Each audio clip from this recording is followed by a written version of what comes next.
Hi, welcome back to my channel. I'm back with the reading for the Aries New Moon. I just want to jump in and pull a card straight away.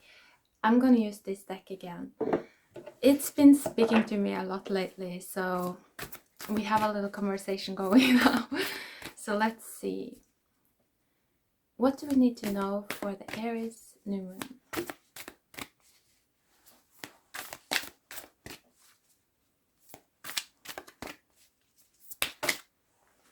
Two cards coming out, which I can't see underneath the deck, is the Moon card. So instantly I'm feeling drawn to this, like the different phases of the currents, the different moments, the different nows. It's something about observing the different present moments that is going to give you this, I don't know, I'm just looking at her dress, and it's almost as if her dress is like this wealth of knowledge. And so I feel that it's becoming more and more abundant to really tune into the moment and observe all of the different states that you feel. Because this is guidance, even if it's negative, even if these are so-called negative states, they still carry information, they still carry guidance. And as the captain of our ship, we have to know what kind of guidance is it, what is it telling me? Like, it's always something to understand about our inner states. So that's quite interesting. The moon, we're expanding our feminine. So let's see here. Wow, the beloved comes out. Ooh, and then the serpent. This is like enticing and dangerous at the same time. It's like the perfect mix. What is this about? I feel that I was just looking at the beloved card. It's a beautiful card, and when I looked at it deeply, I could hear just this whisper saying, like, don't let go of your heart. And there's something about that together with the moon card. It's like, as you observe yourself through each moment, also I feel like at this time it's very important to notice when you are pushing away your heart, your dreams, your like deepest desires, because your mind is too afraid to believe in it. That's what comes through right now. It's something with the it's like we are going through times of changing. These are times of death. A lot of shedding is taking place, a lot of shifts and changes that are going to be shocking, revolutionary in some cases, is what I feel. And so to go through all of that shedding, all of that loss, without having a heart that can believe in your dreams, without having a heart that can believe in your love, it's just unbearable. It just becomes so, life becomes pointless if there's nothing to look forward to. So in many ways, I feel like this is our inner star. It comes through the heart. It comes through these unrealistic dreams that we might have, and that our mind is like, no, it will never happen. But it's almost as if even if it doesn't happen in reality, it's like we need that dream right now. We need to have something. If you think about it like this, the frequency of your dream, the frequency of your perfect love, that's the drink that you're drinking. That's part of the emotional environment that you're building in your body. And so even if that doesn't necessarily manifest, in a way it does, because your body, the chemistry of your body is bound to change. And so by keeping our dreams alive, it actually allows us to prepare our bodies for that timeline. You know, our bodies begin to welcome that timeline. They begin to open to that timeline. And there's something about that that feels very, very important at this point in time. You know, with the snake moving in two directions. Also what came through in the last reading with, it's very possible to spiral up rather quickly now, but it's also possible to spiral down rather quickly. And I think one of the determining factors to whether you will spiral up or spiral down, it feels like, you know, the bravery of your heart. Do you have courage enough to believe in the beloved, you know, whatever that means to you? So let's pull some tarot cards as well to see if there's anything else.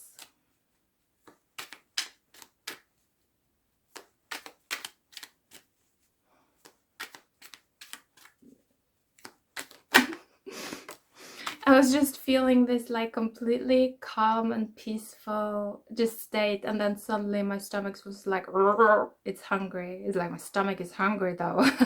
I don't know, there's something about that as well. It's like, if we don't have this, you know, because imagine again, if we're bathing ourselves in this kind of frequency all the time, if we are allowing ourselves to dream about our perfect life without the fear, you know, if we get used to that, then it's almost as if we get less thirsty.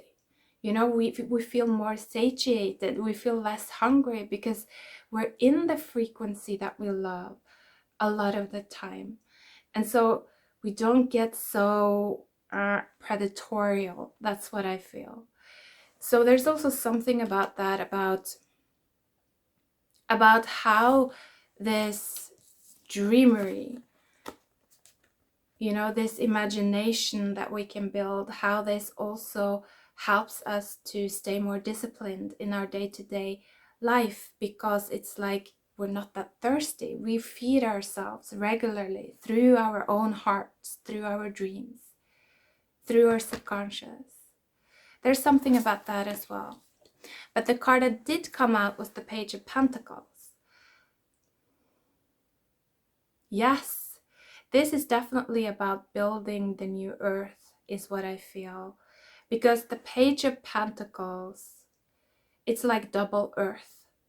All pages are earth, or they represent the element of earth, but when it's the Page of Pentacles, the Page of Earth is like the new earth. That's how it's coming through for me. And underneath the deck was Two of Cups as well, and the Justice card. And also the Page of Swords, which feels like a breath of fresh air, honestly. It's like just like this, like, whoo! Oh, something new, finally. It's like I feel like our souls are so deeply craving this breath of fresh air, like this change in the wind. And I feel like it's up to us to build it though. With the Moon card, it's up to our inner feminine to build it. Is she free to dream within you? That's what I'm feeling. Or is your mind dominating her to live in this prison of reality, what has been manifested so far in your life, what you've experienced so far?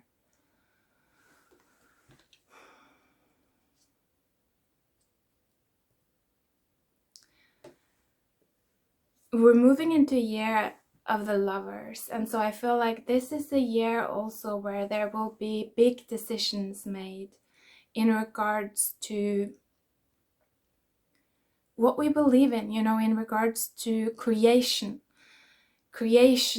sexuality, relationship, love, that's kind of that, those are the creative forces of that we use, right, to create our earth. And so how do we deal with these things? What kind of times, what kind of states can we observe within ourselves in regards to these different themes? I feel like for some of you that have been doing this work for a long time, like observing your different states and letting your feminine be more and more free, now that breath of fresh air is gonna, like, I feel like, manifest into your reality. It's like you built those states within yourself, and your feminine is no longer so afraid to open up and welcome them. You know, she's like ready to open. For others of you, I feel like now is the time when you will really start to realize the importance of doing that type of work. And so either way, there is, I think, a lot of change in regards to relationship, in regards to karma, related to relationships, creativity, sexuality, love in general, all those themes. I feel like there's a lot of shifts and changes. Because it's almost as if, because this is a Mars new moon, it's like the masculine is changing now. And again, my stomach is just like being hungry. The masculine is changing now because of the freedom of the feminine. That's a potential that I feel quite strongly for many of you. And Mars is really associated with two states. You know, Mars can be the god of war, but it can also be the god of agriculture.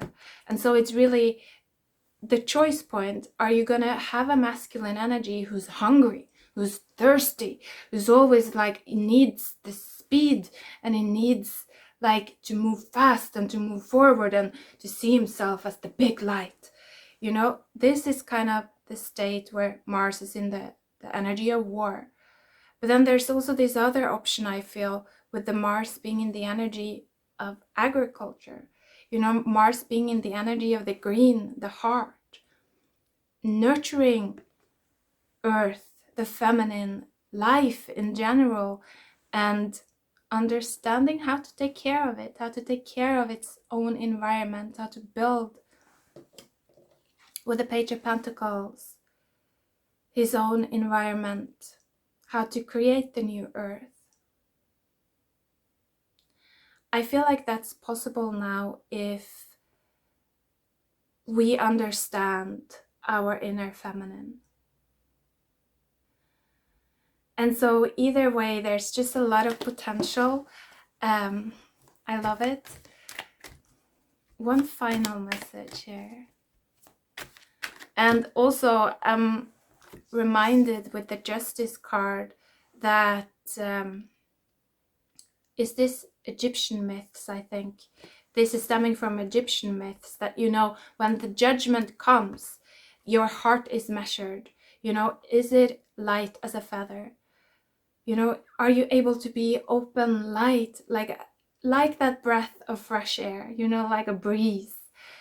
Or are you still like, dense, hard, hungry, thirsty?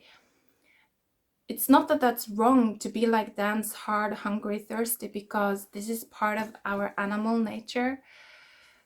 But it's something about,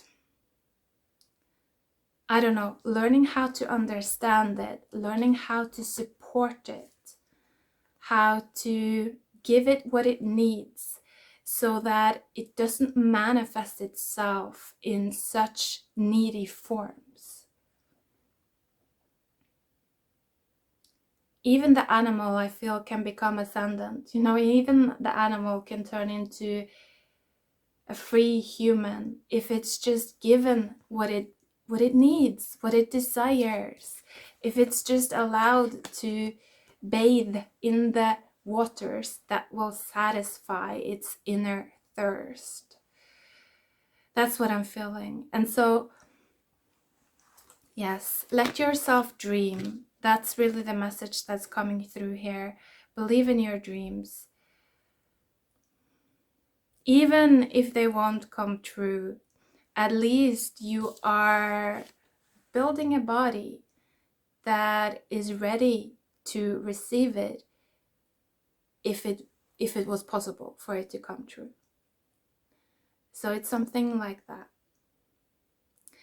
I think I'm gonna end the reading here. I hope that you're doing good. Happy new moon. Take care and bye.